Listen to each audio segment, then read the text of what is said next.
love a good grift. The crazy thing though is, and I feel like you said this in the moment as well, is it a grift or is it performance art?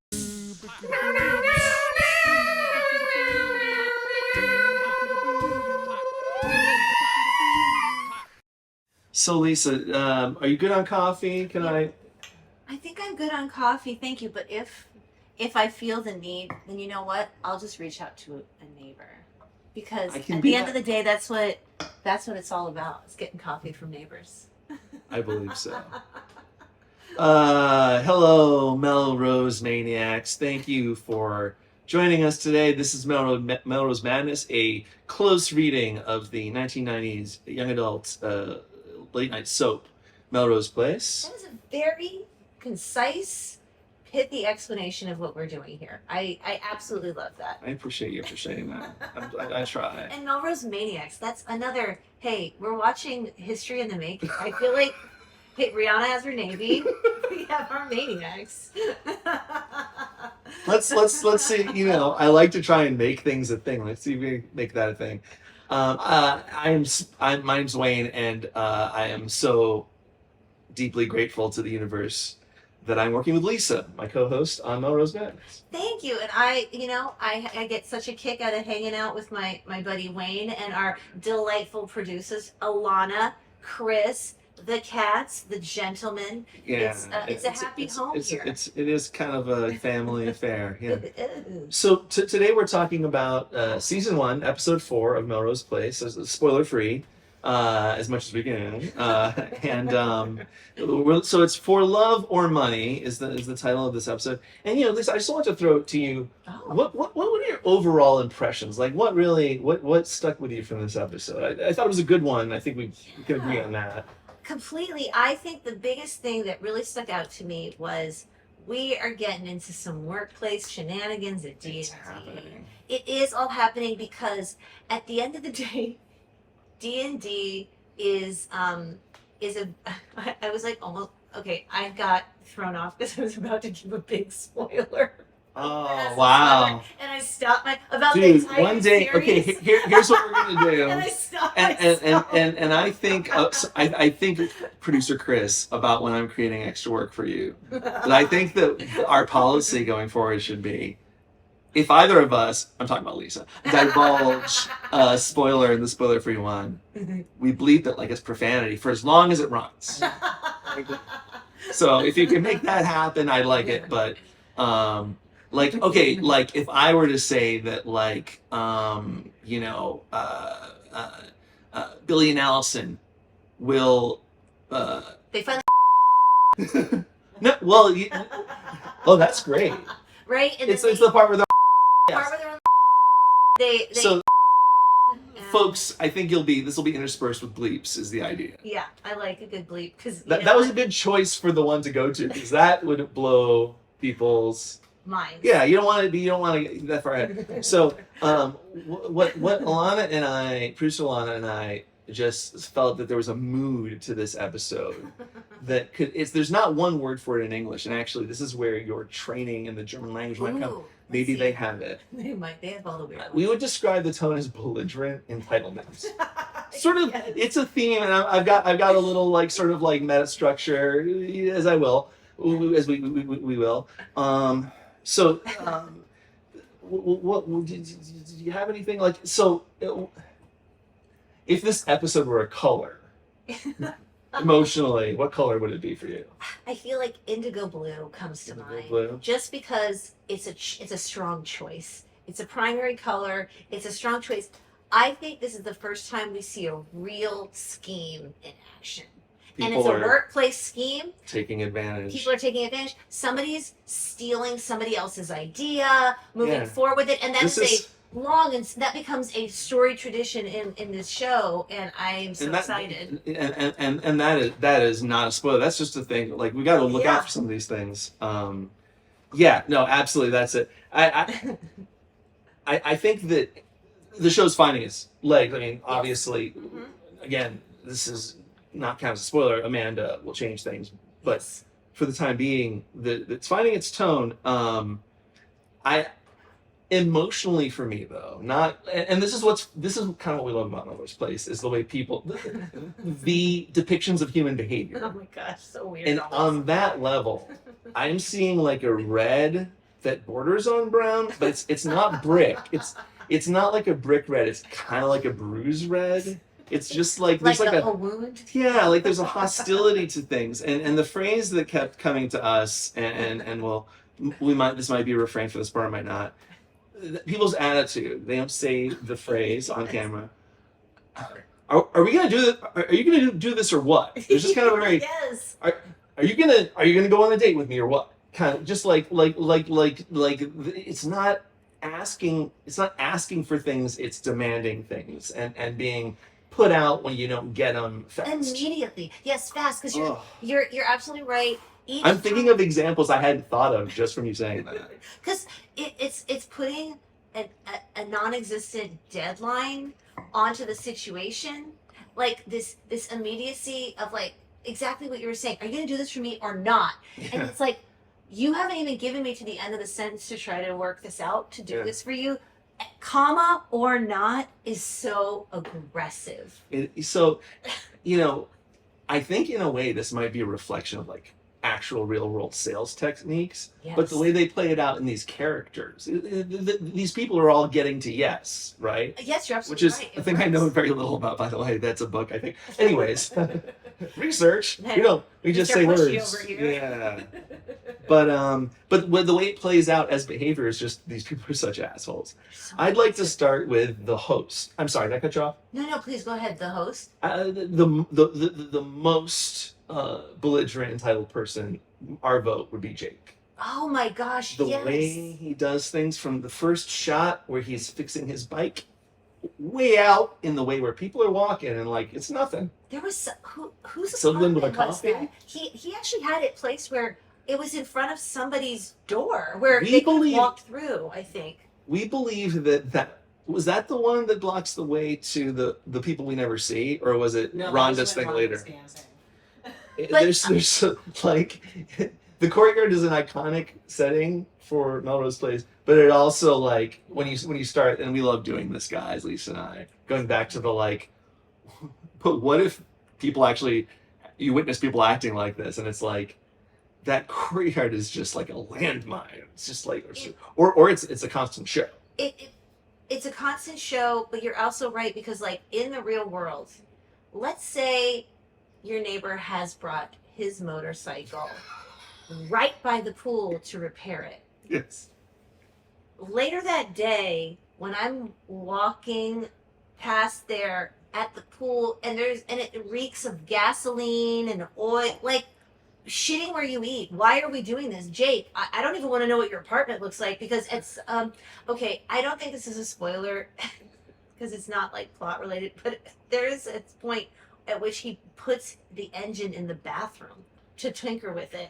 And I don't think that ruins anything, but it just lets you know that Jake also has a garage. He treats things like trash. Mentions that he has a garage, but like, I feel like we all have this neighbor.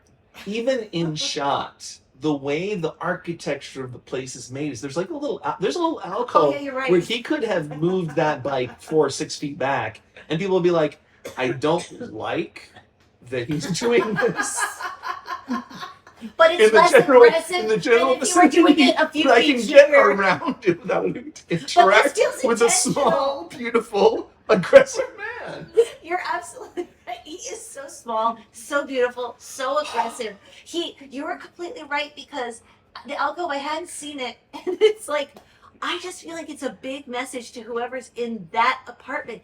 It's also an open window. So if you're eating breakfast and just was he changing the oil? I don't even know. He was in front of his own apartment. He was in front of his own apartment, and that's what's shitty is like, it's not like a total, it's the way he could have done it differently is on the screen. We're getting stuck on a small detail but like this, we like getting stuck on something that's emblematic for character. But the great point here is what the right. So we thought about it, and we kind of broke down into ABC. I'm calling this A because of the belligerent aggressiveness. Alison actually might write it be a story, but minutia, we love it. So five beats to Jake's story, and the first one we call "Boy Gets Job." This is at the coffee house, and this is what set the tone for me. I'm like, he handled that job interview like, so you're gonna give me this job or what? It works. And it works. It works so well. He's so angry. And I would be punched in the face so quickly if I came in with that energy. Like, I am not a tiny, handsome man. No, it is. We've talked about Jake's residence in the pretty person bubble. I thought it'd be interesting. I know you like talking about the show and in context, not removed as it could be. The 90s and coffee houses, that was the thing. It was the rise culturally of, I mean, like, I don't know, this is like bougie shit ostensibly, though. To some extent, it's like college town. It's a big city, but you're absolutely right. Coffee houses nonetheless. Because 92 was that, when did Starbucks start? They started expanding. They started expanding out of state, I think. We actually did research this and then not retain information. So, well, I mean, approximately. but it really is on. It is on timeline for that, and now where isn't there a Starbucks? I mean, I guess they're shutting some down, but like, come on now. Exactly. Well, exactly. I mean, it would probably be funny for kids to even see a world pre-Starbucks where someone like Jake, and they even have the green apron. So for the barista. We talked about the thing of like, you see an insecurity and you pull it by the lapel. It is like there's a lot of Starbucks. Is that like, that's hack, right? To say there's a lot of Starbucks? Yeah, like that's like airplane food, or like the difference between LA and New York. No, there's still quite a few Starbucks because I don't think. But is it a punchline we've heard tons of times? I mean, I don't know if it's a punchline or as much as a fact. Fair. Because, it's the way reality became a joke at some point, and here we are. The truth of the matter is, I mean, Starbucks is very much alive and kicking because they have, they're part of the labor movement, actually. All the people in Starbucks right now are unionizing. Yeah. So we're actually witnessing, is Jake our normal Ray? It's an unfolding story. It's an unfolding, Jake is the the angry young man for the 90s U.S. culture. Or does Jake represent the level of entitlement that the rest of us should be demonstrating in these positions? or is it the pretty person bubble gets him through it? Because I mean, like, he doesn't even try to be good. He just insists that everything he does is right. Yes, exactly. He makes coffee that can only taste like anger. Oh God, completely. Bitter, if you will. It is. But the final thing I will say, I think the thing about the Starbucks... he takes his coffee like he takes his personality. Bitter. He pours it on his face, scalding. Anyway, sorry, I cut you off on something that was not oh, no. Like, hey, format joke. All good. There you are.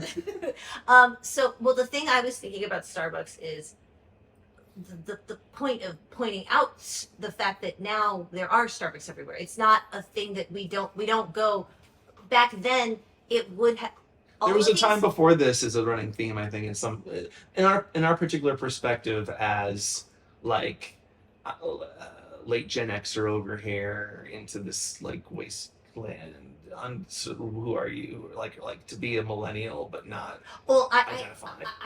I simply mean there was a time before this when people did not know what a cappuccino was. That's not a thing that an average person knew. And so what I'm saying is, I'm simply saying. I feeling. I just meant like we have prior to this, it was coffee was yes or no. It was Sanka. So, or no. I mean, like even like I don't know that were people out and about. That was the menu option. Do you want coffee? It was black, cream, sugar. Exactly. And we're done. And so I think this is a cultural moment that we are witnessing, where Jake is not understanding what these things are, and tell a kid on the street, it's a social commentary. Like what I keep trying to say is it's not a generational thing. It is a social commentary that Jake is from the wrong side of the tracks because he doesn't know what a cappuccino is. Starbucks nowadays has made it mainstream where everyone knows this. Jake didn't have the internet. So for Jake to say half calf is they're we're interpreting it completely differently because every Starbucks is on the street and we know. But Yeah, from a it's cultural like- touch point, Jake, what they're doing is they're telling us Jake's a better person because he doesn't know what a cappuccino is because only a rich, entitled Beverly Hills asshole would. Because at that point, that's what I'm saying. Or even, you know, you nailed it. I fixated on a very specific thing, which was the kind of like this being an analog to there was a time before the internet, which literally plays I'm into like, it. yeah, well, and That- so, you're going deeper. I love it. but yeah, that's all I meant about the Starbucks thing was just Well, it's not. we're It's not. literally That's all you witnessing- meant. That's like.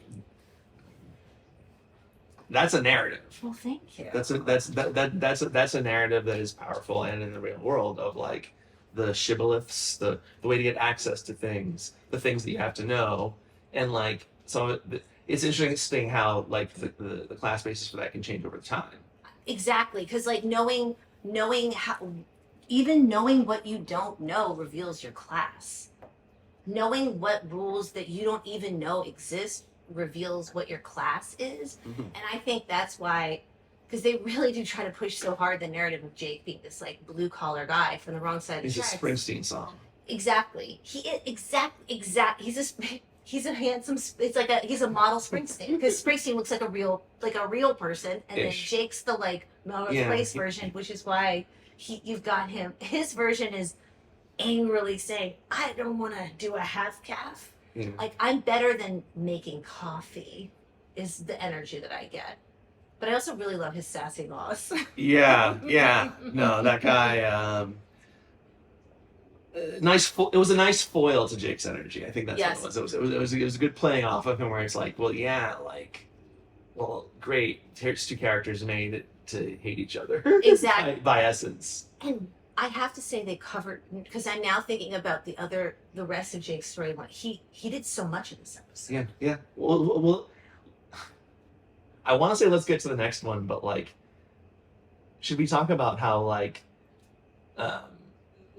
worker bees aren't allowed to have dreams was part of the employment screening process? Yes. It's like, you're not an actor or a writer, right? Not the exact words, and it becomes like because they make other commitments, i.e., flip it around in real life. People need flexible schedules in order to pursue creative careers. Or does this person want a coffee like what is it then? He You want a wants- minimum wage coffee obsessed I think server? he wanted Jake. I think he wanted a handsome man to talk down to. I think so, because he really did react well He to just- Jake. Jake negged him and got that job. Yeah. There was sort of a like. A power dynamic. Going back. BDSM. Boy quits job. That's so great. Flow into that. Boy quits job. I thought that in quitting, there's a moment where he's just yelling words. I know that the final blow up was about what an coffee order was. Oh wait, He's yeah. like, "What it's a half calf." He's just like, he's just shouting like, "I hate coffee words." Anyways, Grind, bean, Well, that filter. moment of Jake like having it, and we'll get in a moment. It comes to the next beat because he's got a better option suddenly than taking shit from this guy in Yes. this pretentious ass place. What's the second thing that what's the second job Oh, opportunity? Perry.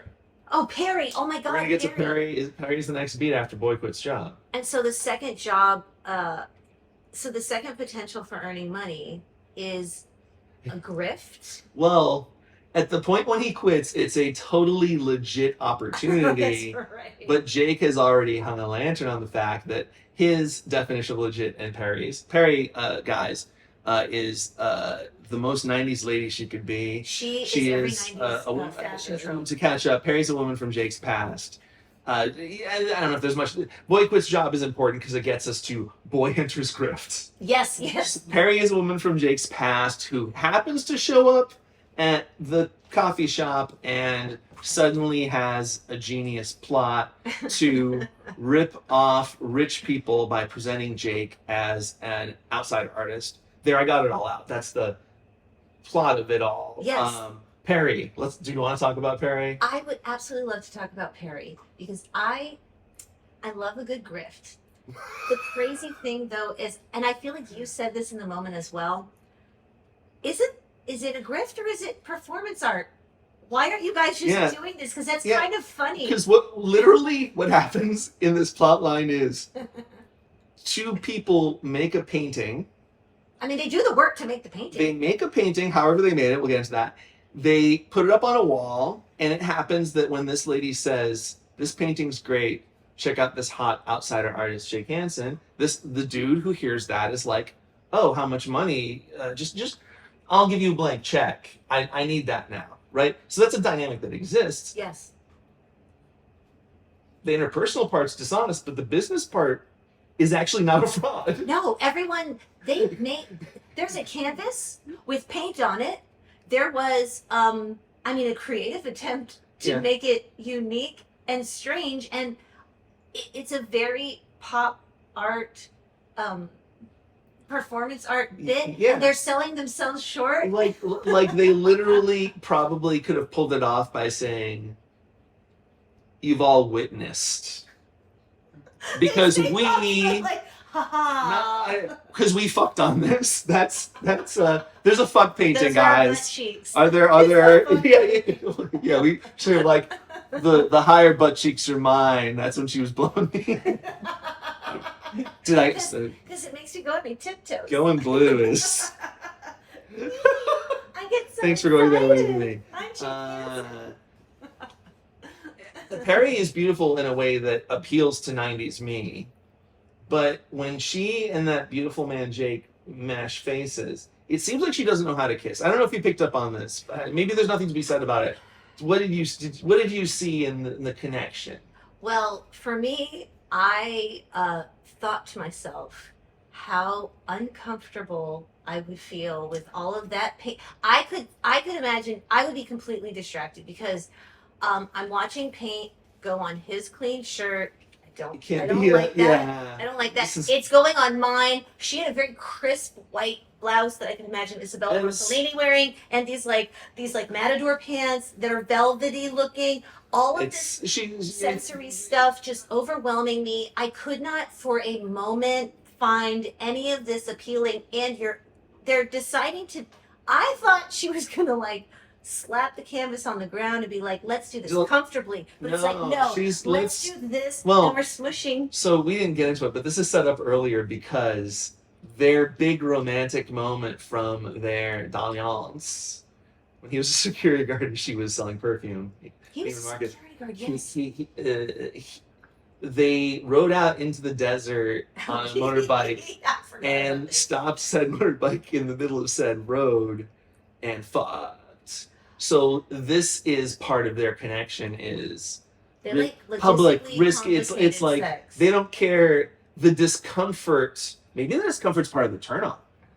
I can feel the sand getting into my crack while I'm humping this woman uncomfortably against steel and rubber. I also, if it's the desert at night, you're dead. It's so cold. What are we oh my god, about? that's a t-shirt. You would Lisa, just be dead. that's a t-shirt. That's I'm gonna put energy into making this merch as Jake and Perry and that phrase. Thank you for that. So sorry. It's just a picture. It's like it's like a page out of a weird tantric sex book, and it's like the Jake Hansen. It's him with Perry on the motorcycle in the desert. Oh man. We may have this. Maybe this will be something we'll come back to. I like planting seeds. The Jake-a Sutra. If there are future entries in the Jake-a Sutra, that is genius. I feel like there's a lot. I feel like they do, because also it's not just ones we've seen. I feel like he likes to reference past conquests or get referenced about him. That's the kind of people he hangs out with. Yeah. But the point of all this is art gallery. Fraud, not a fraud. So much effort. Jake decides to blow up the grift, which again could have been part of the part of the performance art of it all. For him, catching Perry in the back room snorting coke was the last straw. Pun intended, guys. I know how people just. I've seen videos and movies. I heard things. It's always interesting to me what finally sets Jake off, because it feels incredibly arbitrary. Why is her doing coke so out of character to him, or such a like crazy destructive thing, any more so than any of the other stuff she seems to be doing. I also feel like this lady's not like big into like hiding like like I feel like she was kind of like, yo, why are Like- you being so wild? We used to steal from a department store, bro. I also don't know what he really wants to do, and he doesn't either. Because he never goes, I'm not an actor, he always just goes, There's not. shut up. I'm not a model. If you say I'm Oh. handsome one more time. It's weird because that's your whole thing, sort of. Yes, he is like, earlier today I fucked in paint with a woman dressed as David Bowie from Labyrinth, and tonight I'm at a party where I despise. There's not totally another class thing there because this is Rich Prince and all of his hangers on. Yes, and it is just because I was saying earlier, the extras were very interesting to me because this is LA, and I'm not going to, I can't speak exactly to the LA art scene in the early 90s as opposed to perhaps like what's going on in New York and how, but some of the people, I feel like they were like, what's an artist look like? Yeah, You there know, was like, a little bit what's from artsy? scratch conceptions of the world, and I think there were some attempts within there to sort of like the people you saw on screen did kind of tell a story. That's not the only scene. There's we'll keep coming back to extras. But the guy who was going to the best looking, to me, the most yes. amazing character was that guy, and I feel like did you have a description for him? So when I saw this, I said, "Honey, Phil, the rich guy that is the center, he's the money behind this little bee colony." He's just dressed like Steven Tyler. It's like a bandana on the head. You can put it up on the Instagram account. Still of Yes. no shirtless with like a frock thing. I'm not looking at it right now, so if I get it a little bit wrong, And he has like a you can bandana. Chris, if I get it wrong, do like Wayne fucked up. I want to punish myself a little. I'm getting frisky. Just use that. Awesome. Anytime we can identify that there's something I said was wrong. No. We just did it, homie. Try You're it gonna again. Try to say it again. Try to say it again. The joke. That's how we do it in camera. I've encouraged her. No, but you're The joke absolutely about right. doing it in post. Have you seen The Comeback? 10 out. No, but he looked, you're absolutely right, Steven Tyler. And the thing is, at that time, I think there were a bunch of like Steven Tyler-y kind of looking guys, and that was like a vibe. This guy also to me looked like Tommy Wiseau, Chris pointed out, a young Harvey Keitel. Yeah, This man there is was really, a lot. he has But a it was lot all- of people. It was all like the non-union equivalent kind of thing, where it was like, Berlin brand. it was this was producer Ilana's, I think, really pithy summary is that he's not dressed as Steven Tyler. He's like wearing the like Spirit Halloween. The Like Rite Steven, Aid I costume. call you. They can't say what it is because they haven't actually licensed it. So it's like rock and roll howler. It's not costume. Kleenex, it's tissue. Yeah, no, exactly, right. Clean plus, clean ups with a K. You get it. The no shirt with a blazer. Sorry, last word on that. No, I'm not trying to. I want to hear everything you say. It's super formal and super casual at the same time. It's mixed message city, babe. Thank you. I love that. So the final beat of the Jake plotline, I'm designating his aid because of all of his German word, belligerent entitlement. Is there anything like one like a Schadenfreude? We don't have like, oh, I enjoyed his misfortune. And then the Germans are just like, oh, you mean Schadenfreude? You know what? Is there a Farfignugan? I probably, if that's offensive to Germans, I apologize preemptively. Farfignugan means the enjoyment not of even- the trip. Oh. So what would be the? Is there like a phrase for like the? The joy of being angry. What? You're angry about what you're owed. You're angry about what you're owed. Let's see. I don't know. I don't know that. See, the one that I came up with just now is just you're.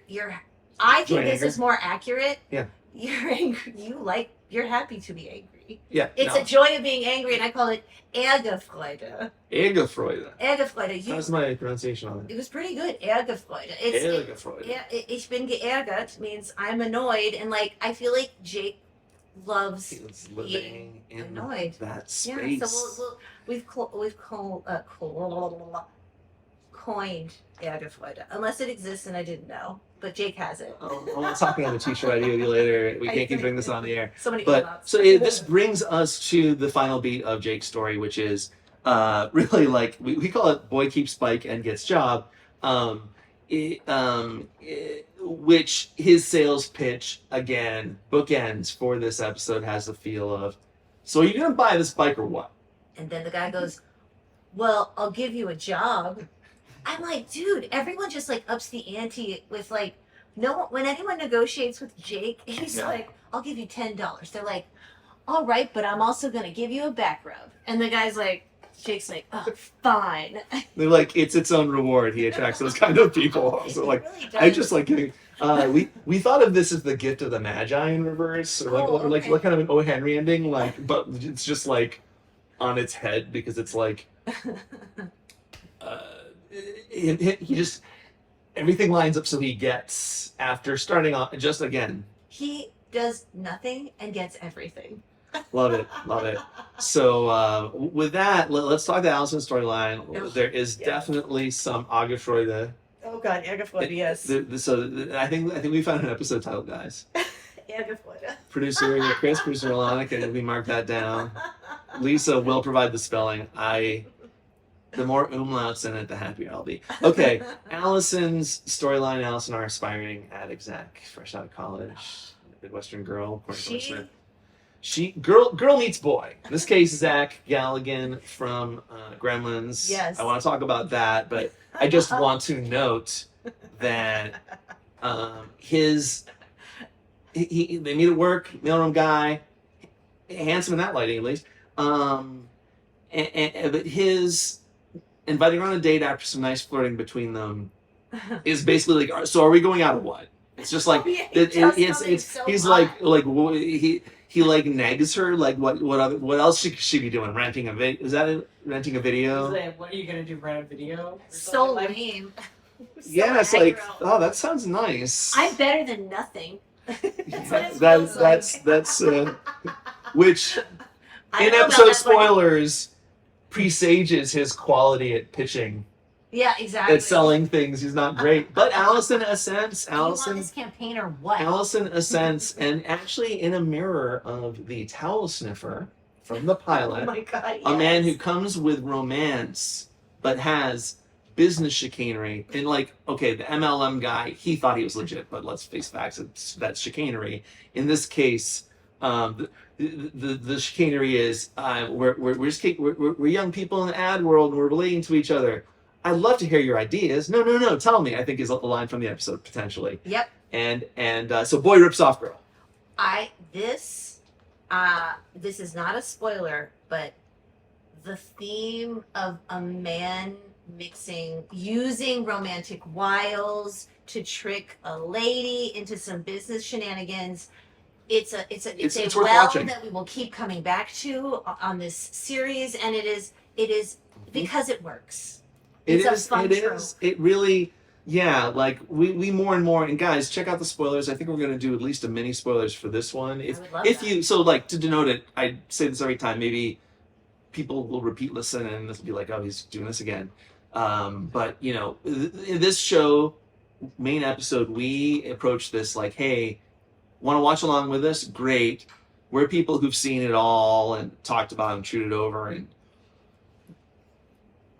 we're saving that for the spoilers. Some of you are just going to want to be like, no, let's talk about the whole series. And so there's a little bit of two options for fun. I love that it's two different ways to experience Melrose Place, because then maybe you come through and you listen to us, you listen to just the bonus stuff, and you're like, haha, this is what they were sitting on. So it's like essentially when you see well, this will be some beeps, sorry. When you see Billy and Alison visiting, you want to talk then about the fact that they'll end up going 100%, because if they don't understand, how are they going to be able to market to the when they get to it's so yeah.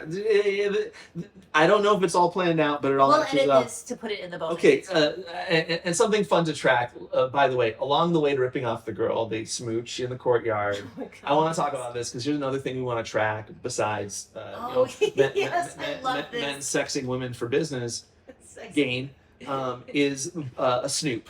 We love a snoop on this Billy, show. for those who enjoy just going to that point in the episode, You will. I'll give you 1439 as a marker. He snoops on the smooch. There's that jealousy. Oh, will they? Won't they? And just with the dumbest look on his face. We might do a still here. We might not. But like His mouth is open. Here, I'll do it for you.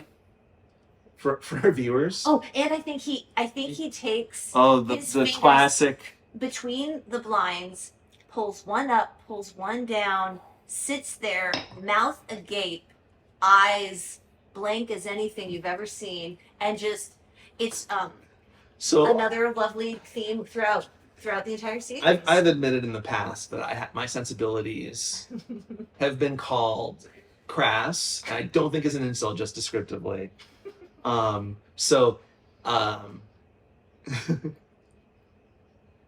Is that like a blind speculum? It is that a move? if the you know what? Are we okay with that? Is that okay is that okay for me to say? A blind if his Cis- hands were a blind speculum, I will say yes, and here's whitish. why.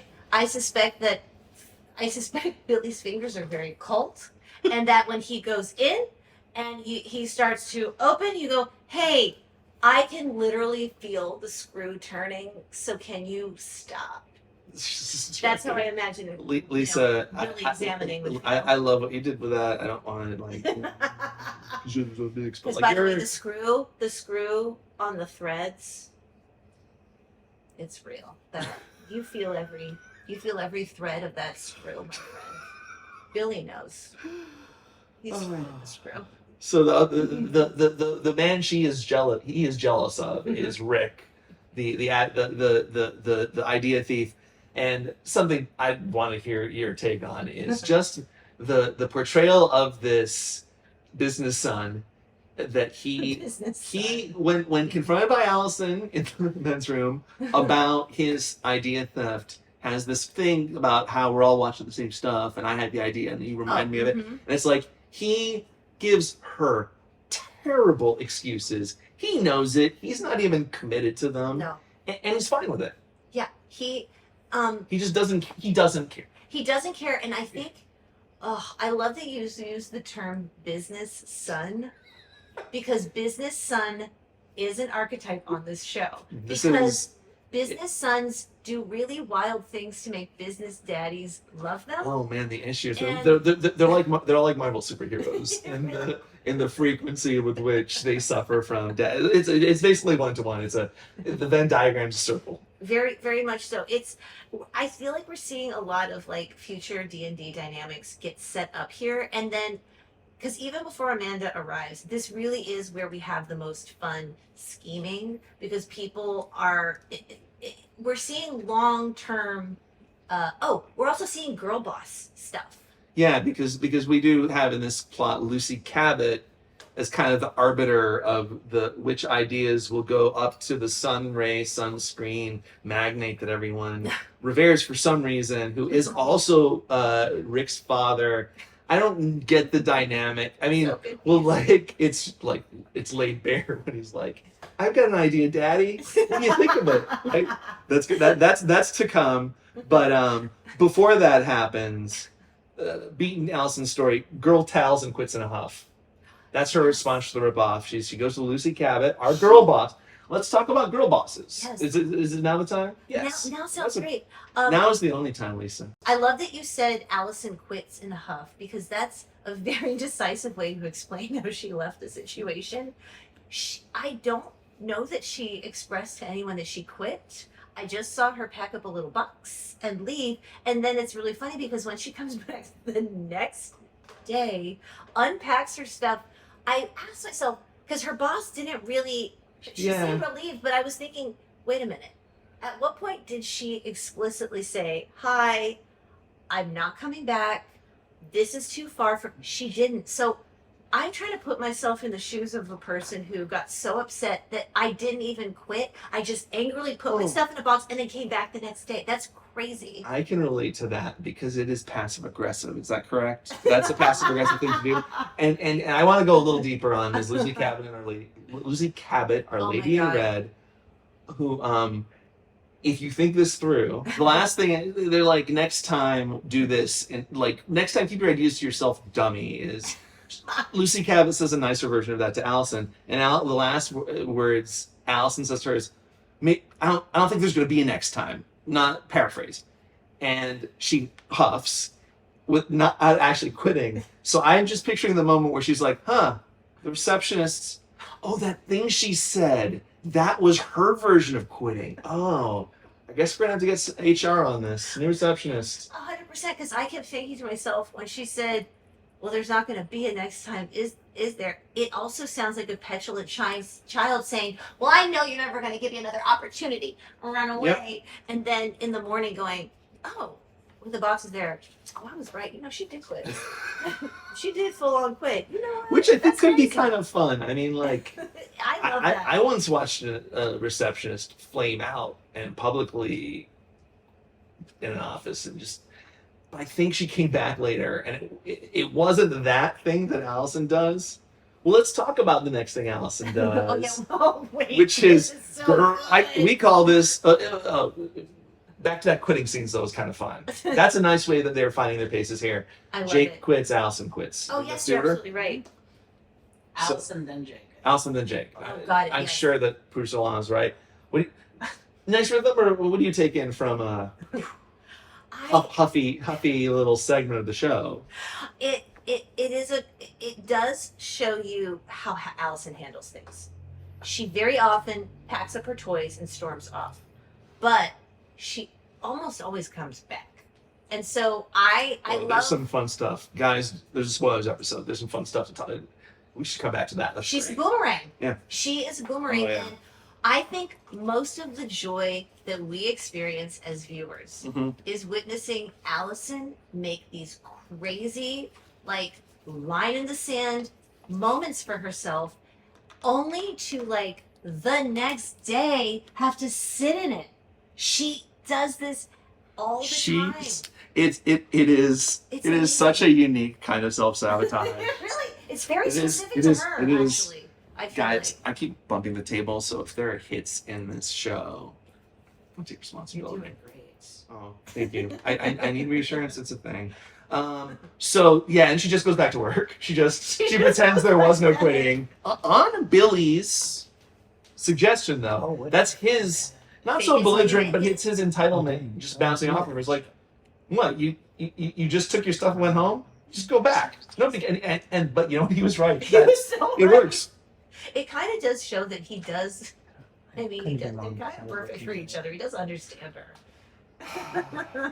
And so when she comes back to work, Lucy Cabot has the dumbest plan.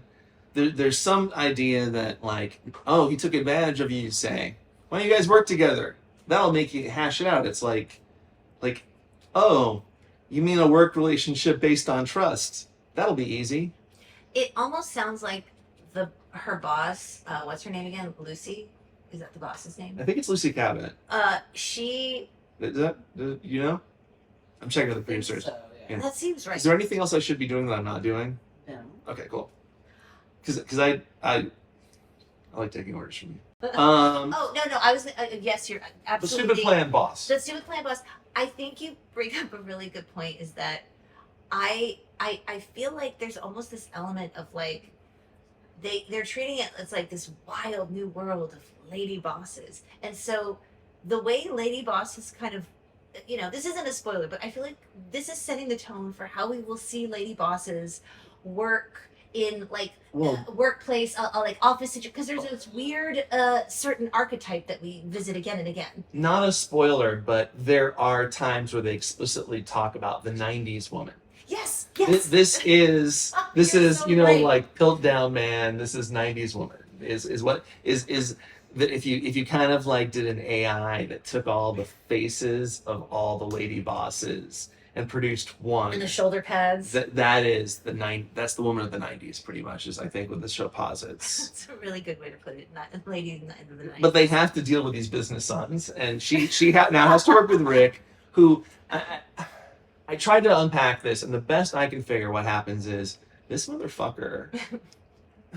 They're supposed to work together. He makes this fake notion of being gracious. Allison's actually working hard for I think kind of a change. Yes. And he shows up close to midnight with sorry dim sum, and now he wants to kick ideas back and forth, which okay, I'm hearing myself. He was she'll do a bunch of work, that'll be the work, I'm on easy street. But also, I feel like midnight's a pretty bold guess that she would still be there. She could have left at 10. Well, and that bag of dim sum, he packed it. It had that little piece at the top. There was so much dim too sum. much. Too many dim sum. You can't. But, can you have such a thing? And his attitude then, to come back to a theme, a little refrain. Are we going to work on these ads or what? Is kind of his attitude, though. Even he tries to be oh, Alison, apology-ish, but Yeah, no, you're right. He's very aggressive. He's very confident. But the best part is he thinks that he can be more self-righteous than Alison. That's the thing, is she will counter your privilege with self-righteousness so fast. She's a player now, y'all. It's subconsciously the thing she says in this episode, we want to talk about that, but subconsciously it's any situation, there's a part of her being okay, how can I be the biggest asshole I can here? What's a shitty thing to say someone about their career, especially? Well, it's the sanctimoniousness for me, because I think this is the beginning of seeing her. When someone wrongs Alison, we're now seeing it is a gift to her, because even if you've wronged her, she gets to go, well, it looks like I get to deliver my soliloquy, and the mic drop that I'm going to rock you with is gonna be crazy because I'm a player now. You're gonna get a talking to out of this. She loves a good talking to. That's her trajectory in any sort of interaction. How she can get to sort of dressing someone down a little bit. Yes, it's like the latest version of the Julia Sugarbaker designing women speech where she comes in hot. But yeah, I love the minute Alison starts to cross her arms and to give you the riot act. She's already won. She said that is Nirvana. She has achieved her final form. I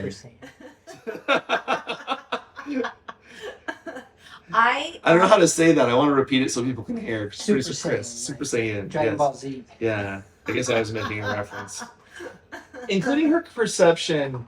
This isn't so much giving him a talking to, but talking through Matt in a brief scene where she seems to posit that he's a ruthless social worker.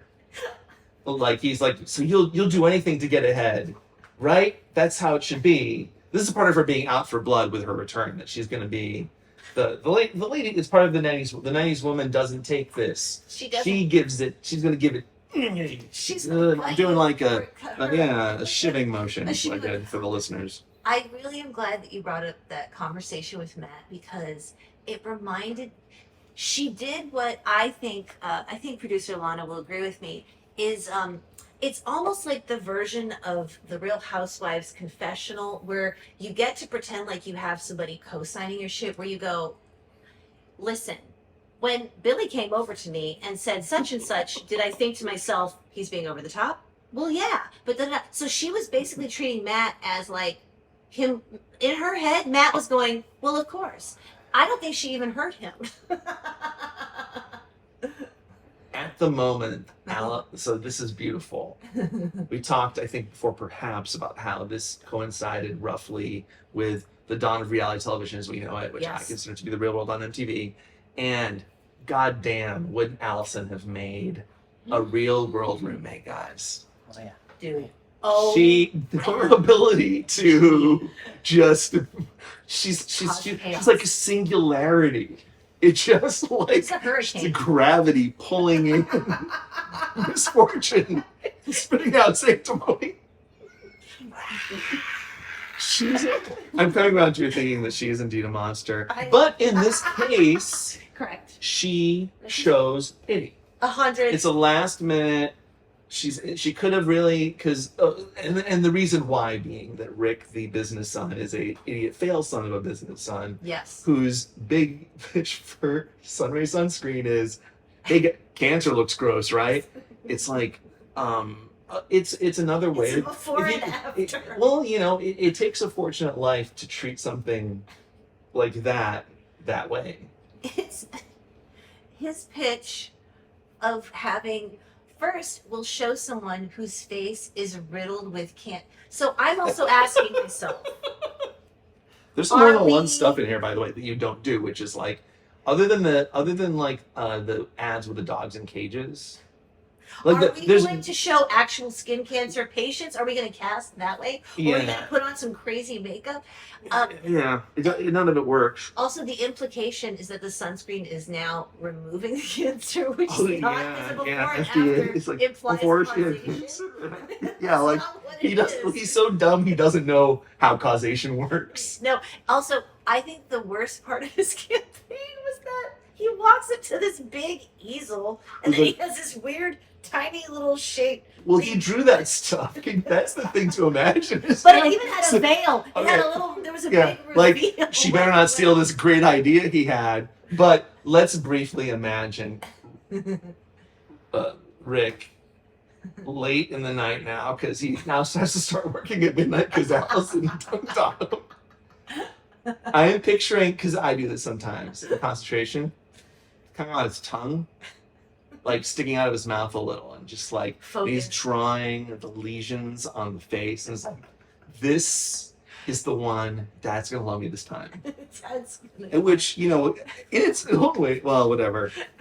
Business son strikes out again. Yeah. With business dad. So yeah, and that's sort of the arc of it is Alison does her advertising. We want to talk about that as well, but just to take our listener by the hand and go through the episode or so.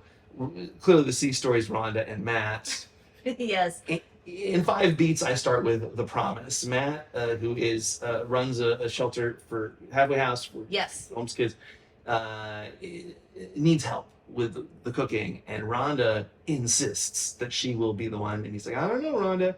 And so we start with like, in that moment, what do you see? I mean, like, I'm thinking in particular about how she does a Valley Girl thing. Like, oh, you're already not taking this seriously. What a way to treat a friend.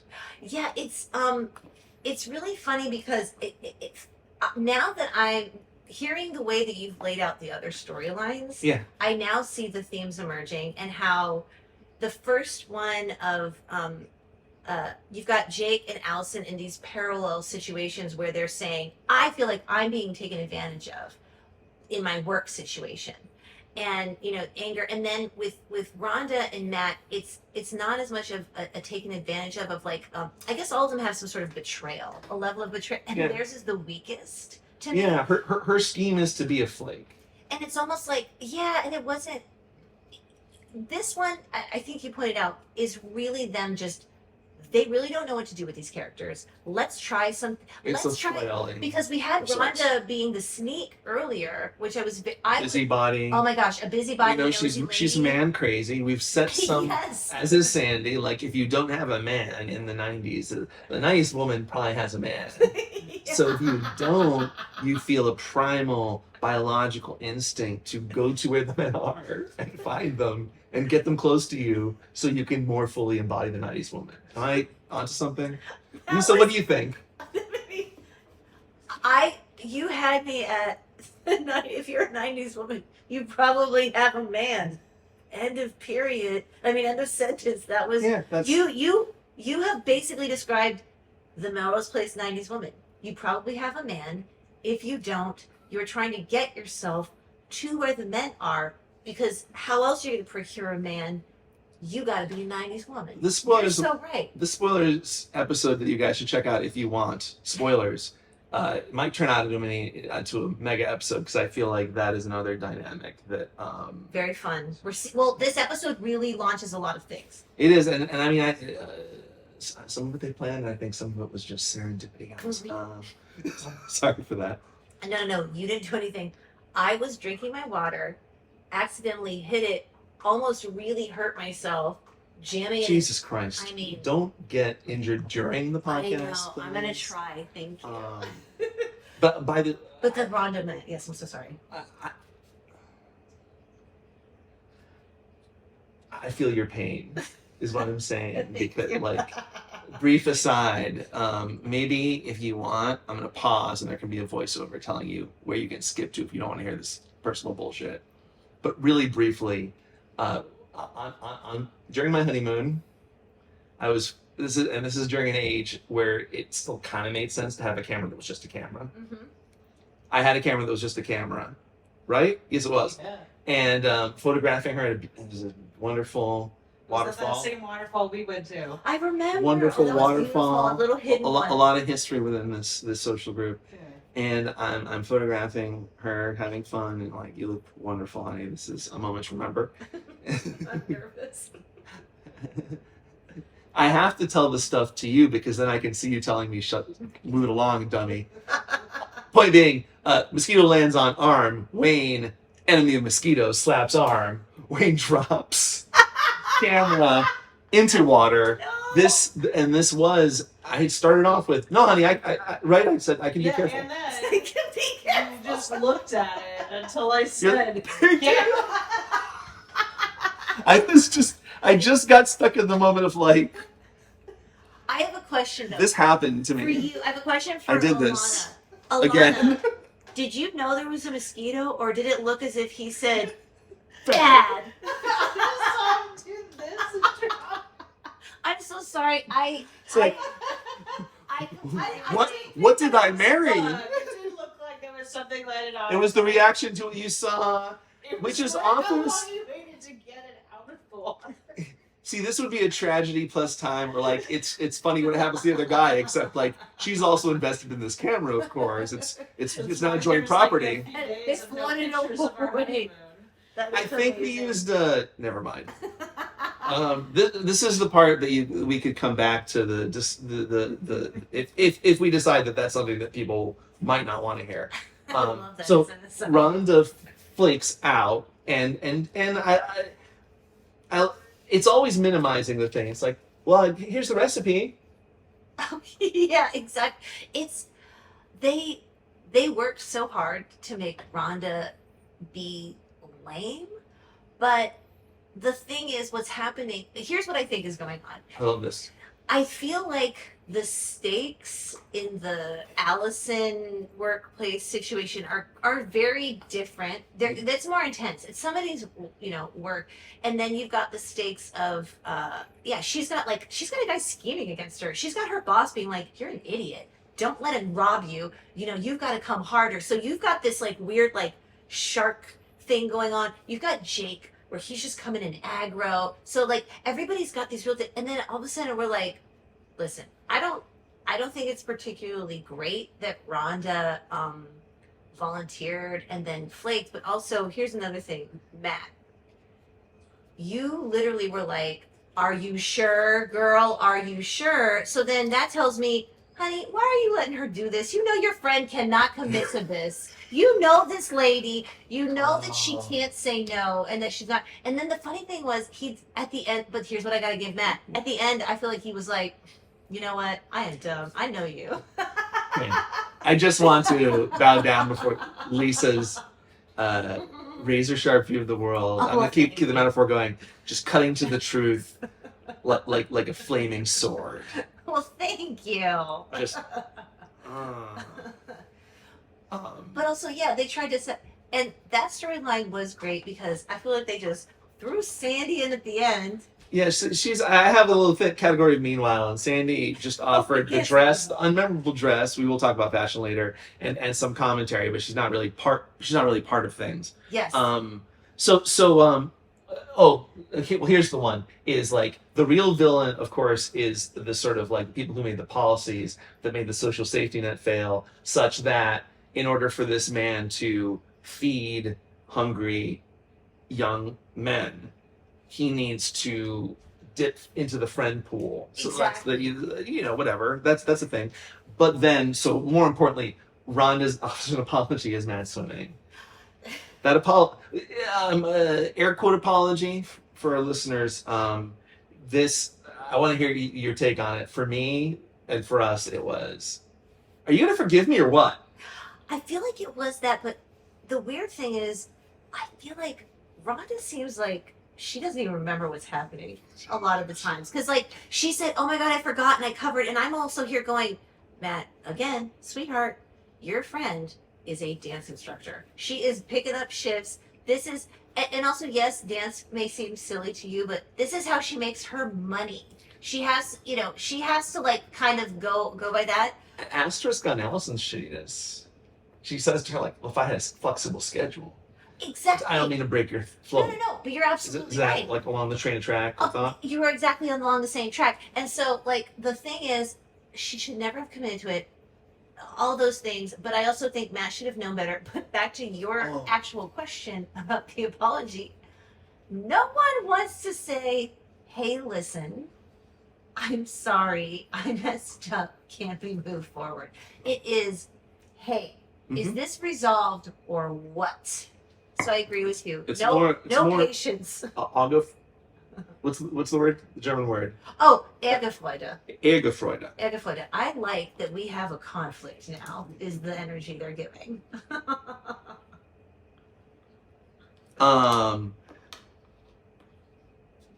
And all this leads to is a return apology from Matt. Well, this is yes. the one of the truths you got to the heart of is this is a frog and a scorpion.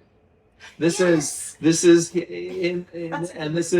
and you guys know the thing. It's a kind of a cliche, and but it's also a real relationship dynamic where it's like, sure, Rhonda, I'll trust you. I will extend my trust to you, knowing what you do, but you not this time. And then halfway across the lake, Rhonda's irresponsibility scorpion stings his social worker frog, and they both go down. And he said, "You knew who I was," or you, when someone tells you who they are.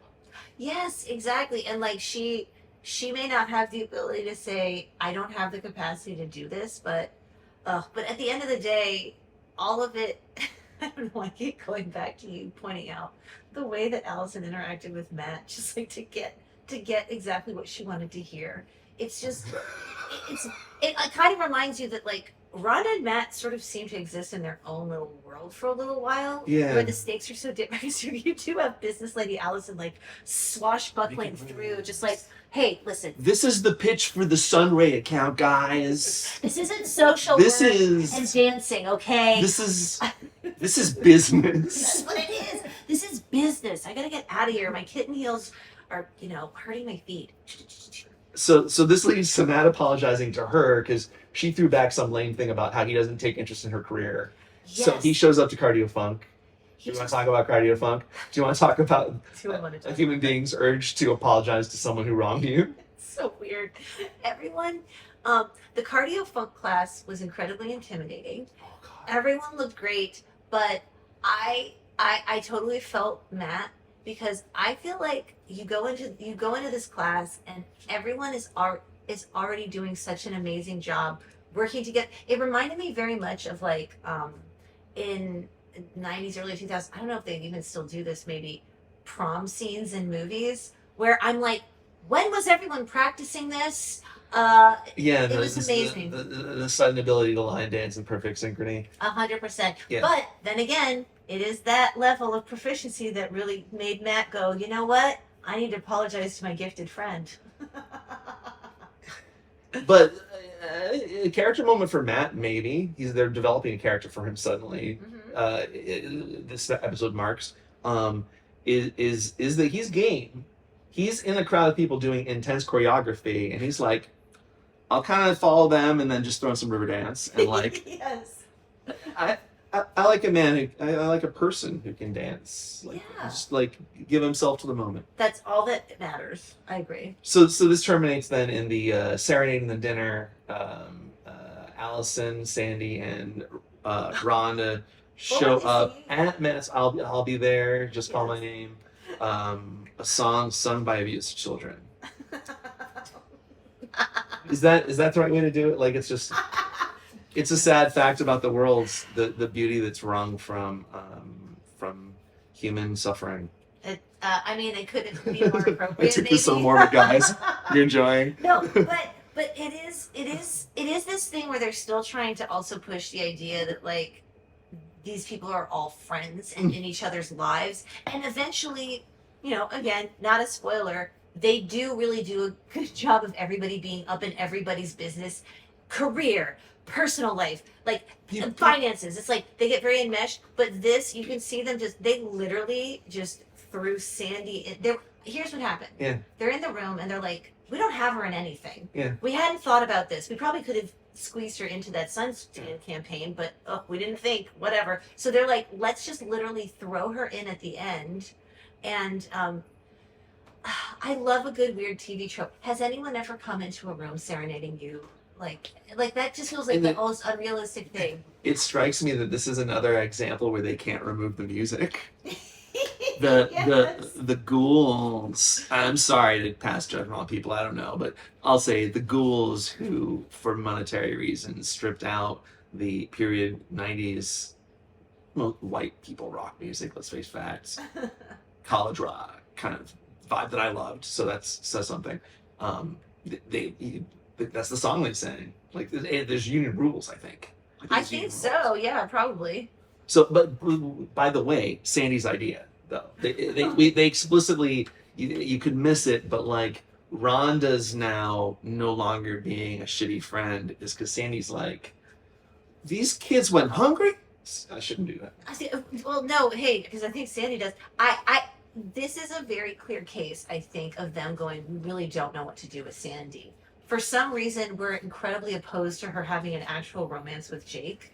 So they keep making it where she throws herself at Jake. He's having none of it.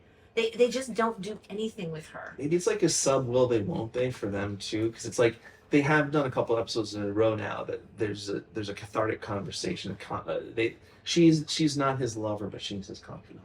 Yeah, it's really it's interesting. They just I like these early episodes where this one felt like the first time where I'm like, oh, I kind of feel like it's gonna kind of, you see hints of where the show's going to go. It's oh wait, no, you might already be bringing this up. Is that like Jane and Michael are barely in it? That was actually If you believe it or not, it's nice because so that gets us through the main plot lines, and then we have Michael and Jane. They go for a run. Michael technically ignites the Jake plot because with his unreasonable request for rent.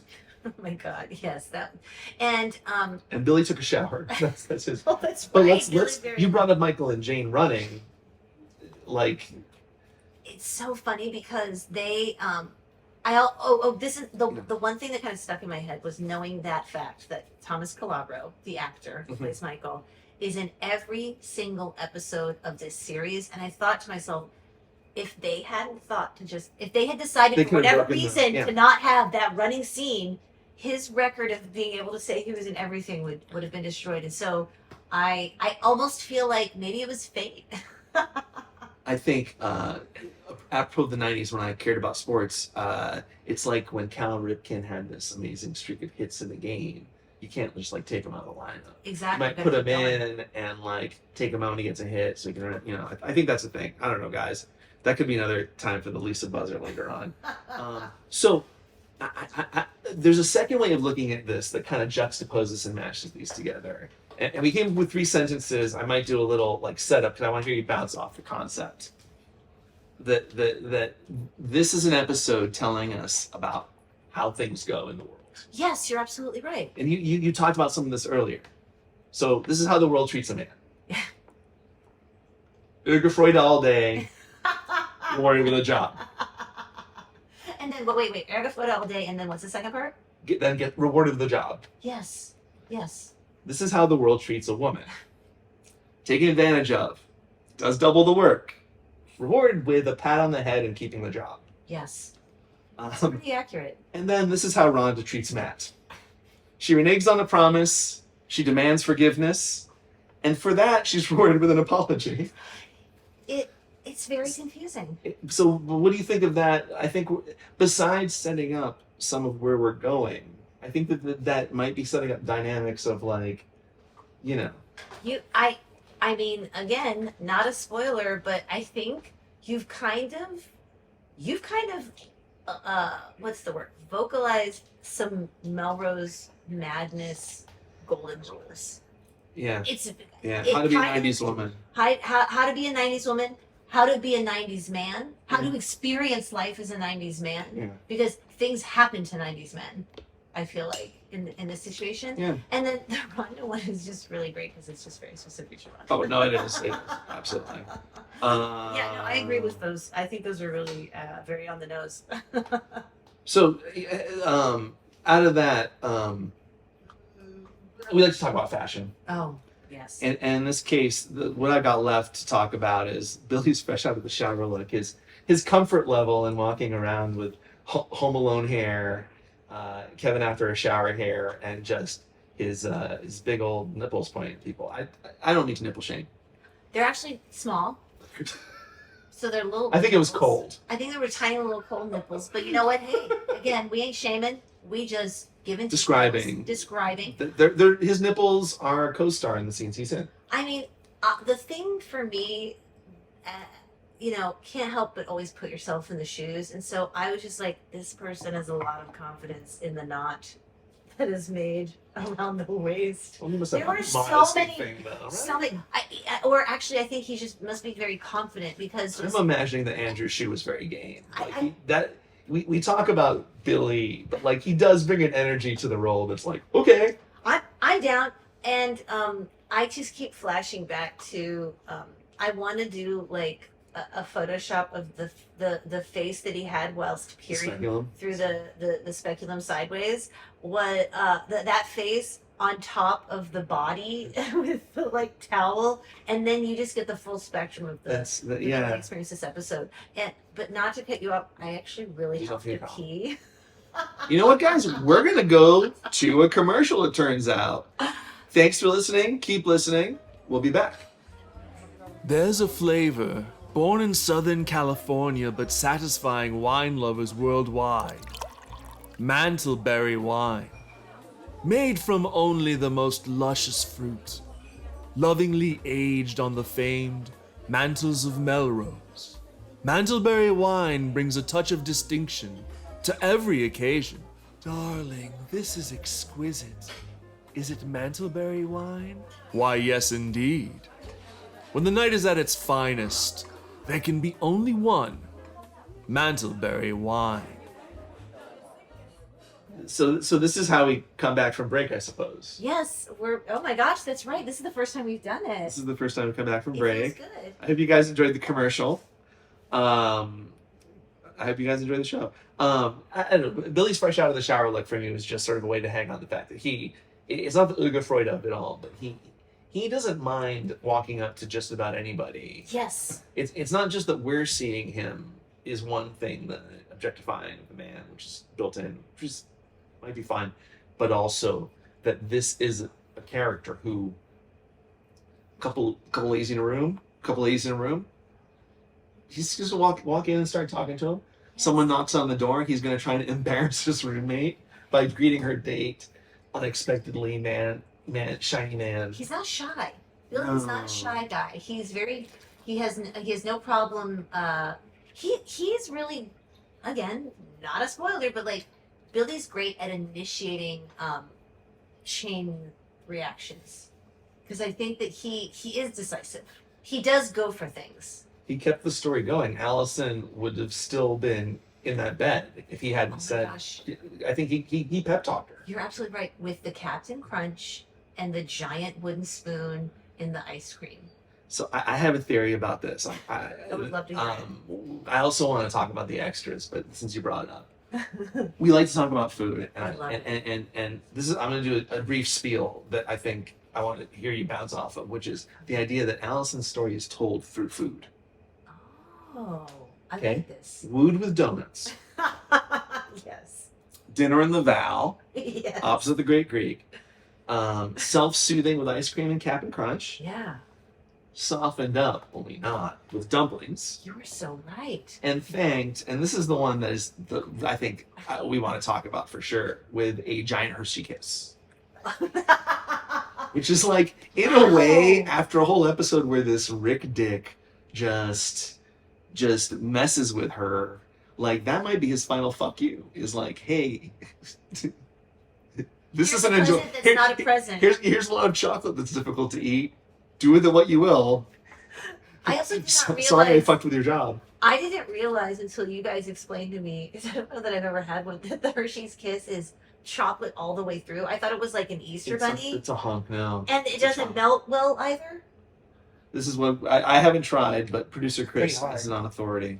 It's hard. It melts, but it's hard. Also, imagine, I think this might have all taken place. No, it wasn't all on the same day, because I was just thinking she'd be so sick. We while watching tried to clock that, and that it's difficult to tell, but it seems to be the next day when she goes back to work.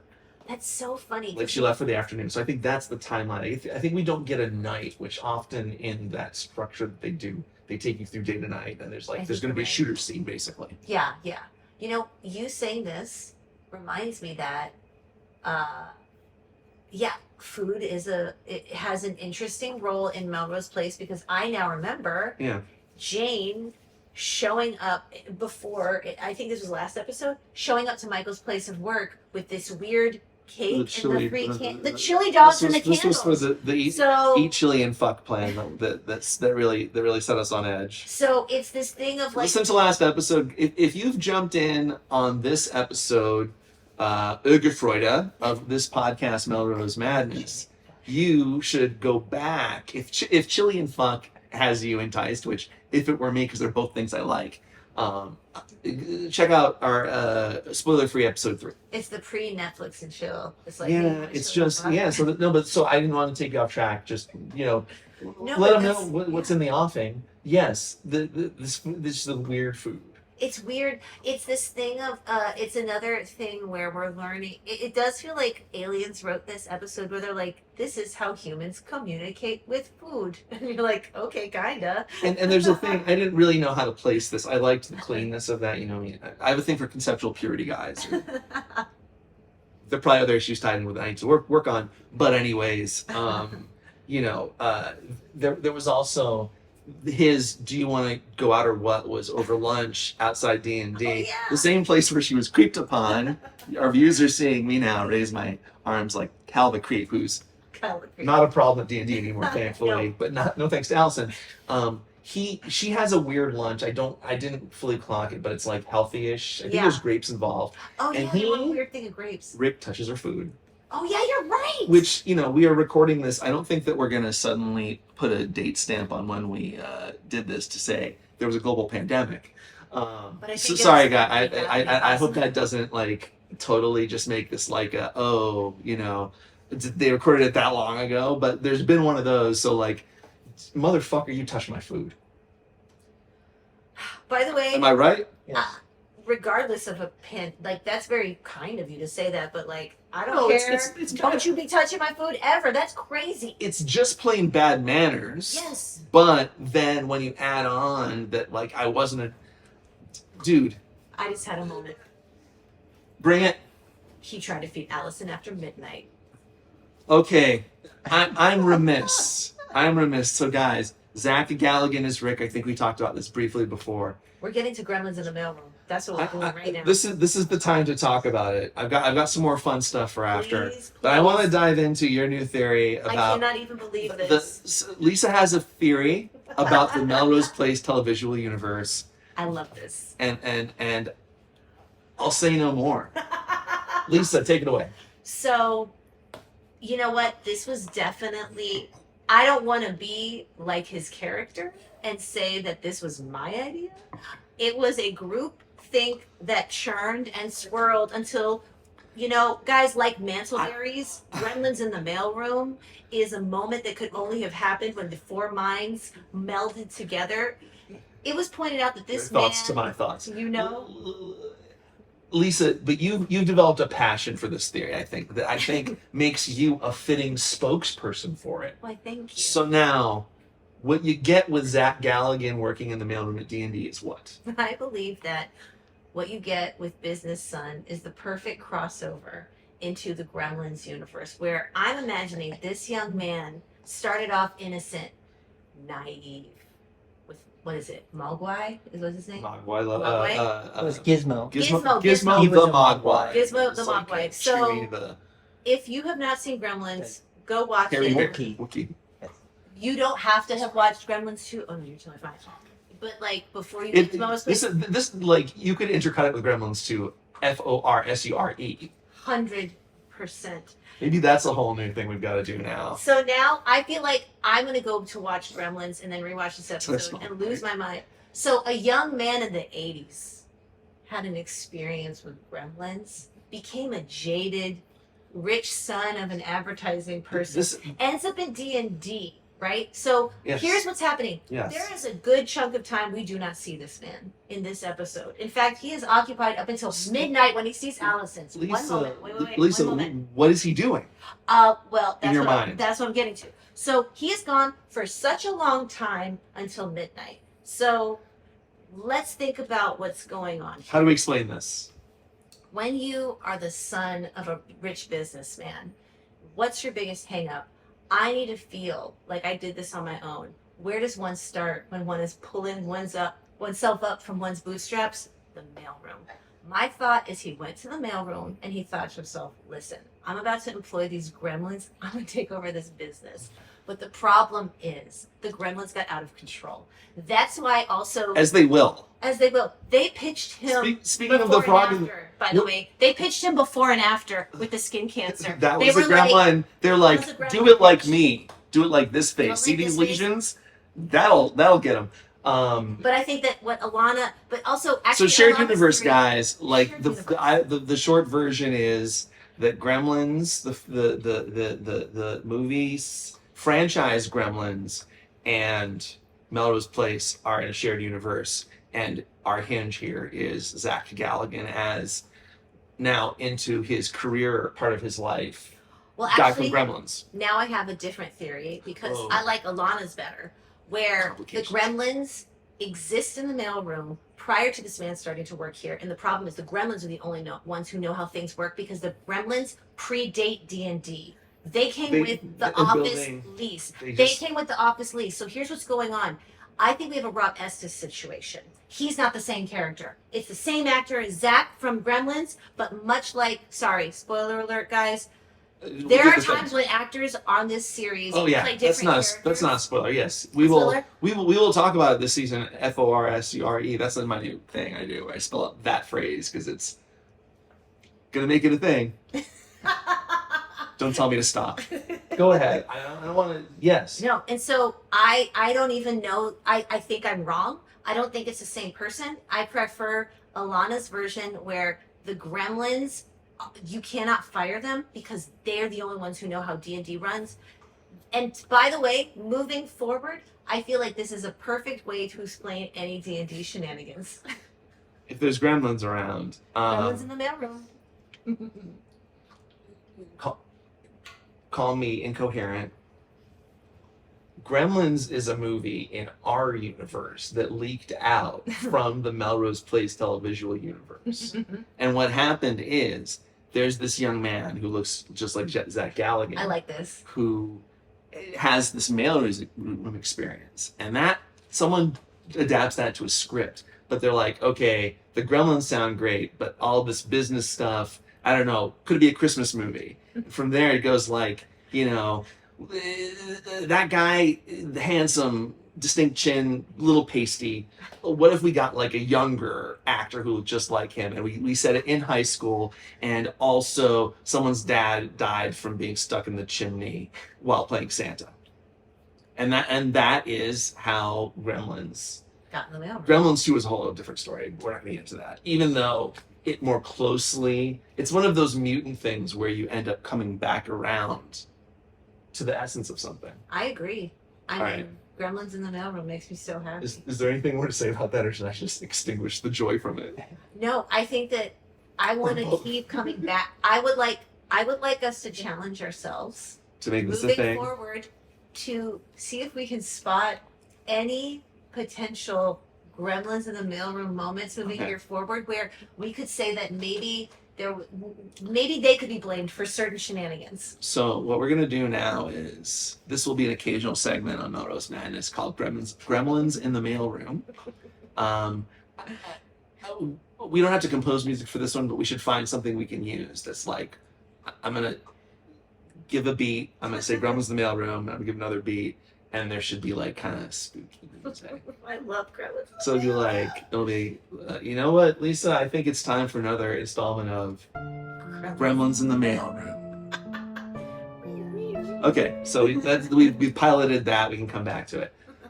There's something I want to stay on Alison now that we've gotten through all the Ärgerfreude. Oh yeah. Alison. And I think that we now see for the first time what it is she brings to advertising work Oh yes. in this that's right. episode, because she has an initial pitch that Rick steals, and she has a pitch she presents, and then she has a pitch that she gifts Rick for no good reason. She makes 3 pitches. She makes 3 pitches. Oh wow. And you want to say? Do you want to do one at a time, or should we take them in as it won't take long either way? I actually am curious to do one at a time because the idea that any of these could have been actually viable Yeah. in somebody's mind is fascinating Okay. to me. Sunray Sunscreen, 1990s. Initial pitch for an ad campaign. It's sexy. It's hotter than a burn. Sunray Sunscreen. Wait, I'm going to do it. Wait. Sunray Sunscreen. It's hotter than a burn. Are you gonna buy it or what?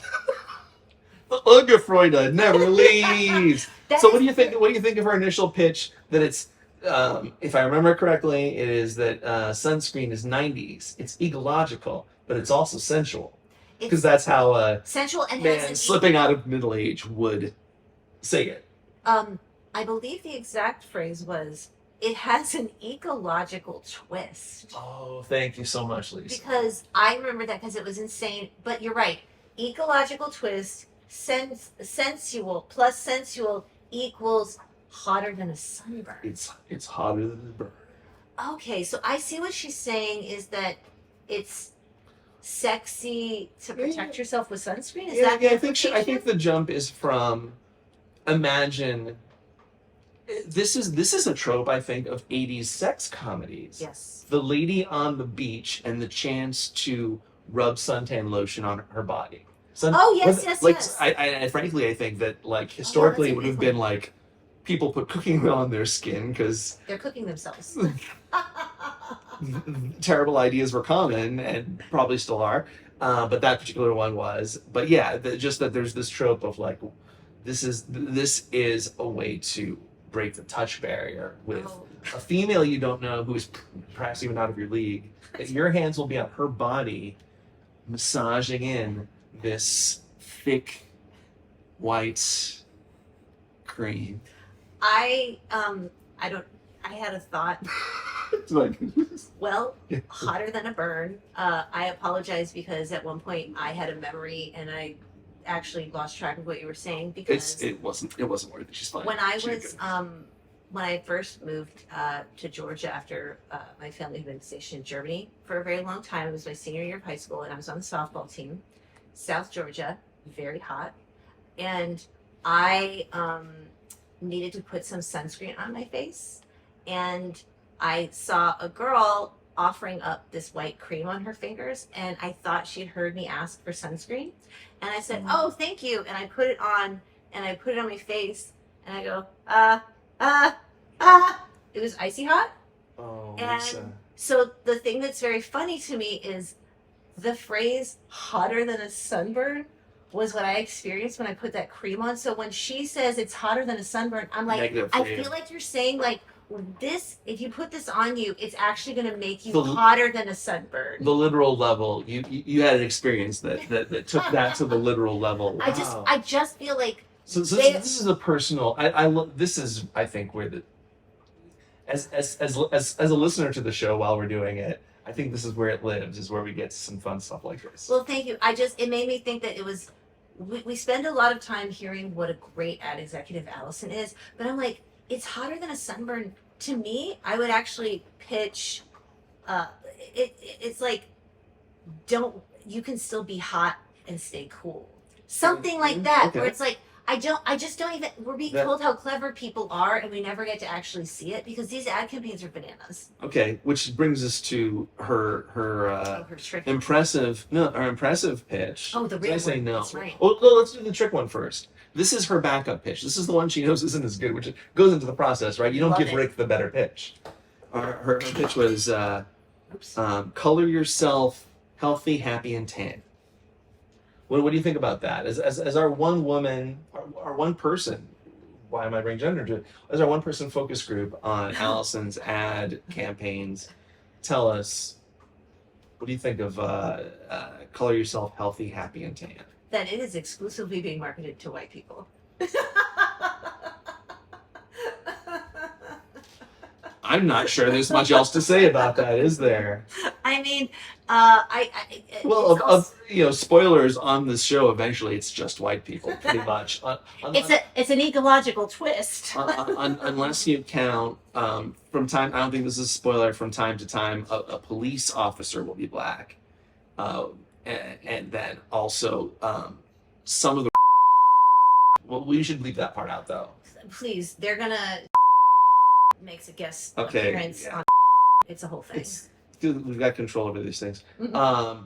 Okay, so her winning Oh, pitch, the one she judges to be the next best good to it's hotter than burn, maybe better. I feel protected around you. It's just everyday people, fire people is something she also says. Oh yeah, that's right. Just using the lotion is I feel protected around you. Again, What does that do for you? It feels the firemen, the men in uniform. Again, feels marketed towards exclusively white people. Well, and maybe this is a PSA that we all need to care about our skin health, and people of all shades, I think, can experience health repercussions. So watch your skin for changes, people. Yeah, being We knew we'd go here, but it's I think that's a thing that people should do. 100%. Also, too, I really think there's a final possibility that it's just hokey. It's like- Oh no, it is. Well, I mean, Alison is our Midwestern girl. Yes. We've got regional representation. But Business Dad loves it. He loved it. With that out of the way, I shouldn't say things about like that. This is a lovely show where we don't, and I love doing it. We like to talk about the worst thing Alison did in an episode, Thank you. and I think there are some options. What, Lisa? I throw it to you first, though, and you feel free to punt it back to me. I have something in mind, but what is the worst thing Alison did in this episode? That's a really good question. Actually, do you mind going first? Because that'll give me time. I have a suggestion that it was the thing that took me out of the episode the most, that as someone who would absolutely eat ice cream and Captain Crunch, probably not that. I would eat ice cream and cereal in bed for sure if bad things happened to me, or even not. But the giant wooden spoon, eating the ice cream with a giant wooden spoon, That's so weird. I have some theory about how it's like maybe the writers were throwing in some quirkiness that we kind of lose, the whimsy of the show we lose as it matures. But yeah, I just think no one wins. It's an irrational act. I think you're right. It's the act of a sick mind. Yeah, it was. It again, a little detail about Alison to make her quirky that just made us go, something's wrong with this person. I don't think she understands how she's supposed to interact with other people. Now that I've had a moment, Mhm. I mean, I feel like we've already mentioned it. I feel like the implication that Matt's throwing himself at his social work job is some sort of like ladder climbing move, like his like I thought that was the worst thing because I was trying to imagine what that would look like because it literally would be like maybe Matt coming in real competitive about how many kids he he's played in helped. foster care and like just like expanding his halfway house empire to more and more kids, so her no matter what it takes. it really was the worst because it really was this person going, hey, it literally was a capitalist telling a socialist, listen, our ambitions are equally impure. The stain is on you as well, my friends. We all Your avarice to help. yeah. She can't conceive of even what it's like to interact with people who've been failed by our society. I have.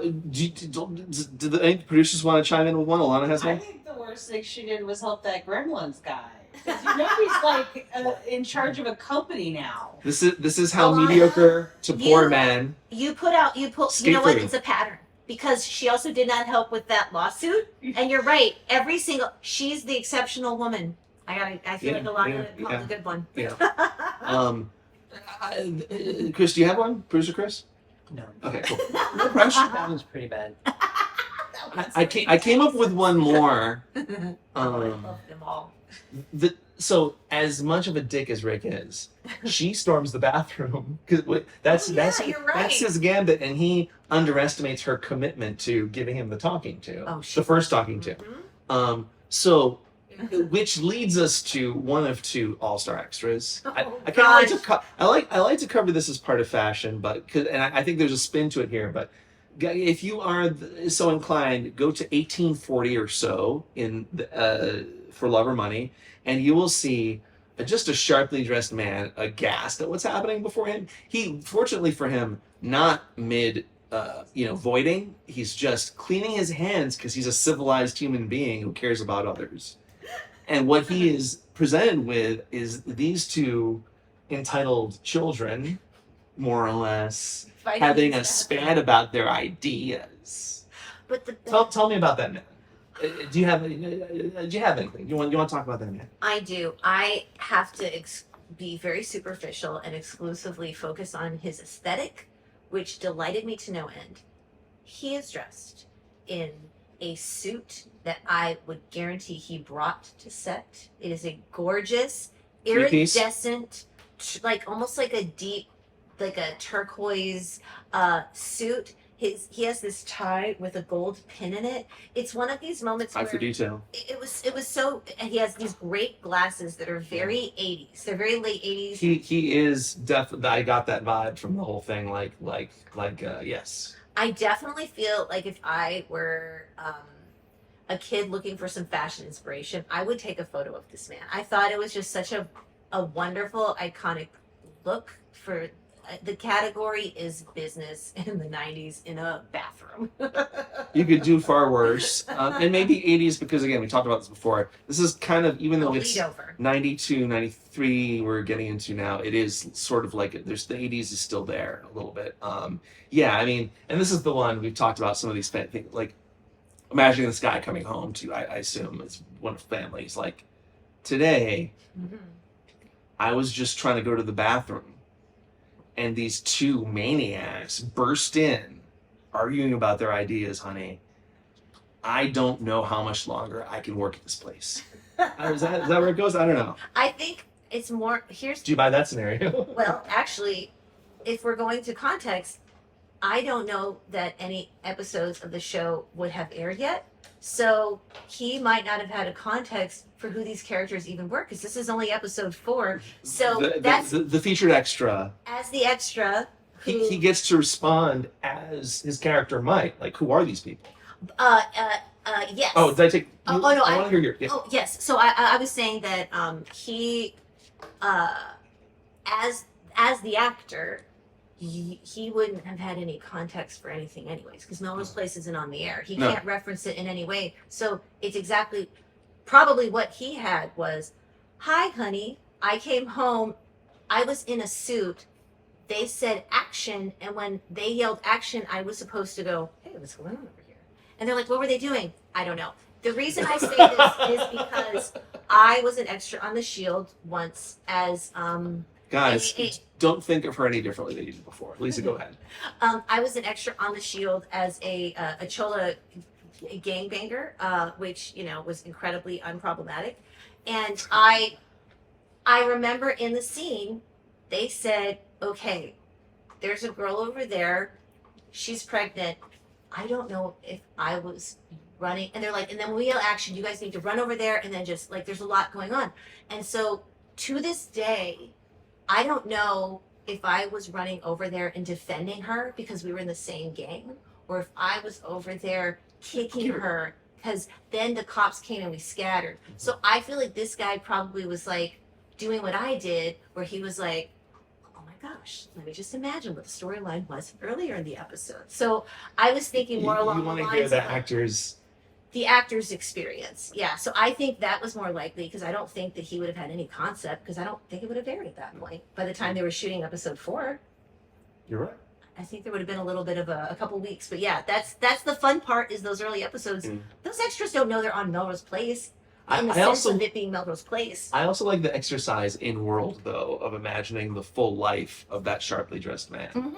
Someone else who I hope had a full and satisfying life is our other featured extra. If you are so inclined, kind listener and or viewer, if you go to 2155 about, we get the preppy at the counter. Jake's quitting. Jake is quitting, and the keywords are "bet your tight ass," and that extra did it to the point that it's goofy and a lot of fun. By the way, I am now realizing what I said earlier, where no one yet on the set who's an extra understands what a cultural phenomenon Melrose Place is about to be. Can't. So, as you said that line, was that the verbatim line? I believe so. You bet your tight ass. It's pretty close. Yeah. This man might have thought he was in a gay porn. A softcore gay porn. Because he gave the sassiest.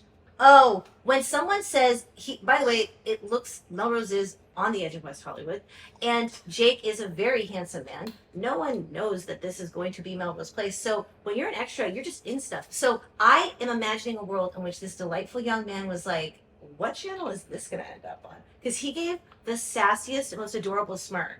And I think in a way that really mirrors the real world shock is he kind of forgets what to do with his arm, and the bag he's picking up off the counter when he hears the keywords, He goes, sort of like swivels. At least is miming it really nicely now. He swivels awkwardly, almost as if to hand the bag to Jake, which, like,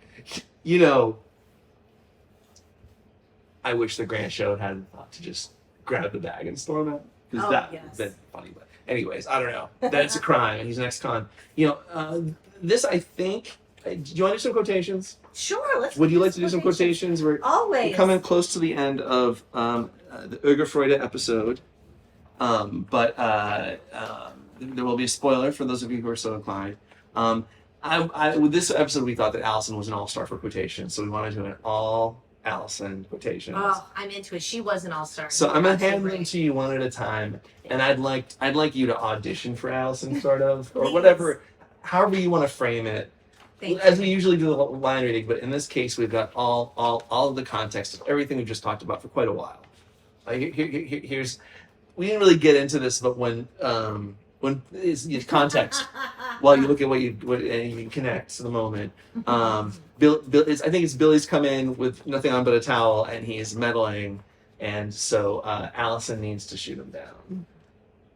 Billy, don't you have a cab fare to torture? Or a novel to pretend to write?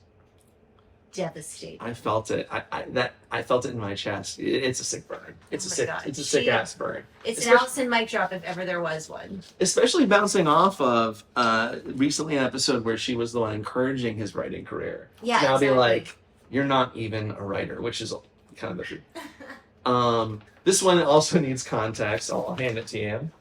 And so this is the moment now where Alison, in an act of sort of incomprehensible mercy, decides to redeem the idiot Failson in the eyes of his father, and but he's now fallen on his dick, as one will, under those circumstances. So she's now explaining how Rick actually wrote what she's about to present. I'm sorry, I didn't Can you get through this? fully appreciate how crazy the sentence is because it doesn't really say anything or mean sense.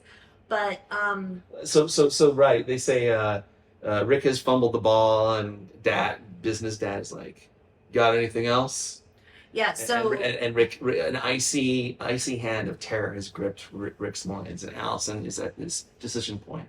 but I feel like you think that that's going to make this sentence make sense, which is so confusing to me because I'm like, That's what I love about our dynamic. It 'cause is. if I showed up on set and I looked at my sides and I go, I'm supposed to say he freeballed off the premise of a tan being seen as a mask of sadness, and then you, the writer, give me that explanation. I go, that's great. Did a human say this? Because no, I'm sorry. There's a verb Oh, there. no, There's a verb. again, I think this is a typo. Again, I don't think you're hearing what I'm saying. He free-balled off the premise of a tan being seen as a mask of sadness. By the way, any response that isn't, I apologize, I was drinking when I wrote this, is completely unacceptable. I don't know. He just want to fix this. Have you It ever is- free-balled off the premise of anything? So free balling, I don't know if this is still slang, right? They say it's going commando. It is wearing no underwear under your clothes It is what free balling literally is allowing- actually. Yeah, your balls to be free. And Ilana, producer Ilana, I think hit it on the nose where someone was thinking about spitballing, Yes. a phrase Or we freestyling. and someone was thinking freestyling, but we ended up with Do you mean that we live free in a balling. Can we shoot the song? We can do the song. Ilana, okay, if I'm using the same equation, because I think you were absolutely right, we could have been in a universe where the sentence, he spit styled off the premise of a tan being seen as a mask of sadness, equally could have happened. I feel like that would still make more sense than grief. If you subscribe to the ever, I think that's exactly what happened. I want to believe there's a universe where that happened. If you subscribe to the ever interpretation of the implications of the quantum I dynamics. mean, this is, I can't top that. That's Oh, amazing. I challenge you to top it. So what producer Ilana did There's is, so much text on this page. yeah, there's a reason for that I'm because so there's a excited. moment where we got right to Alison's apotheosis. This is Alison in Nirvana. She gives Rick a talking to, and I'm gonna hand it to you because I want you to go through it. What we did is we took what was a conversation, excerpted it, so it's more like a monologue. It makes about as much sense, trust me. But you can also go to watch. You should watch it because it's Titanic, and it's a little devastating in its own way. Are you ready? Are you ready for it? Are you ready? Give me your best, Alison sanctimony. You know, Rick, you've done me a great service. You've shown me what 4 years of college didn't teach me. How to play the game and get ahead, no matter what it takes. This sunscreen campaign has taught me to protect more than my skin. There's my bag, which has skin on it. My career. I'm a real player now. 3 days ago, I was a dreamer, grown up. So, what do you got? Lisa, You gonna give me this or I'm what? am I gonna give you a chef's kiss or what? Yeah. Mwah, thank You had one earlier. Hey, I mean, I was Alright. working with gold. Is there anything more to say? Should we ride this off into the sunset? Take a little break and do a spoilers because I love that so much. And yeah, the key line. Here's what I'm gonna suggest that we do. Tell me. We're gonna ride off into the sunset in the desert. When that sun sets, we're gonna take our favorite person, perch them atop a motorcycle, and have the most uncomfortable sex you've ever experienced in your life before we die of hypothermia. And or a In each car other's arms. mashing us into indistinguishable piles of naked meat. And And on that, we leave you. Hey guys, I'd take it to dark places, but you know what? Producer Ilana, producer Chris, they were great. Conan and McLean, I think, had roles. They had really good roles. They had cameos. Lisa, it's just a nonstop pleasure. Thanks for talking to me about this, and thank you guys for listening. This has been another episode of Melrose Madness. Goodbye, maniacs. Catch you on the flippity flop.